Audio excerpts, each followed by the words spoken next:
माघ मास कथा का तृतीय अध्याय। महाराज दिलीप ने महर्षि वशिष्ठ से पूछा, हे गुरुदेव, महर्षि भृगु ने मणि पर्वत पर निवास करने वाले विद्याधरों को किस समय और क्या ज्ञान उपदेश दिया था? इस विषय को कृपा करके विस्तार पूर्वक स्पष्ट करें। वशिष्ठ जी ने उत्तर दिया, हे राजन, एक समय प्राचीन काल में 12 वर्षों तक वर्षा नहीं हुई। इस प्राकृतिक प्रकोप से धर्म, व्रत, पूजन, हवन तथा संध्योपासना इत्यादि सब समाप्त हो गए। वेदाध्ययन और मंत्रोच्चार के शब्द सुनाई पड़ना बंद हो गया। सभी जीवधारी इस प्राकृतिक प्रकोप से उद्विग्न और अव्यवस्थित होकर अपना नियम और धर्म छोड़ बैठे। संपूर्ण भूमंडल फल, फूल और जल से शून्य हो गया। उस महा अकाल के समय में पृथ्वी के अनेकों भागों में पानी का भी अभाव हो गया था।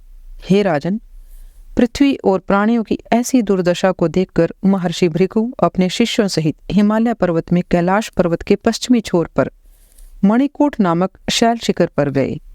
यह शैल शिखर स्वर्ण, रत्न तथा मणियों का बहुत बड़ा भंडार है। पर्वत पर श्वेत और नीले पत्थर की शिलाएं हैं।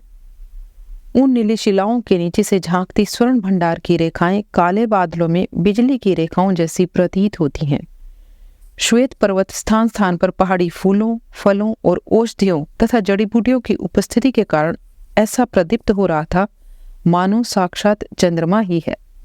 पर्वत की तराई में यक्ष और किन्नर गायन कर रहे थे तथा शिलाखंडों ने आगे कहा, राजन, यह पर्वत 36 योजन ऊंचा है और शिखर पर इसकी चौड़ाई 10 योजन है। अपनी मूल स्थिति में यह पर्वत 16 योजन है।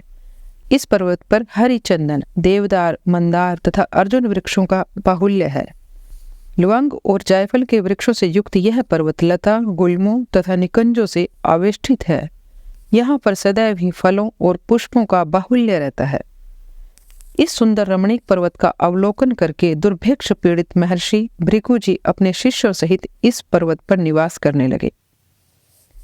ऋषि श्रेष्ठ ने इस पर्वत पर अनंत काल तक निवास करते हुए पर्वत की कंदराओं तथा वनों में उन्होंने तथा उनके शिष्यों ने दीर्घ काल तक तप किया। इति पद्म पुराणे माघ महात्म्ये तृतीयोऽध्यायः समाप्त।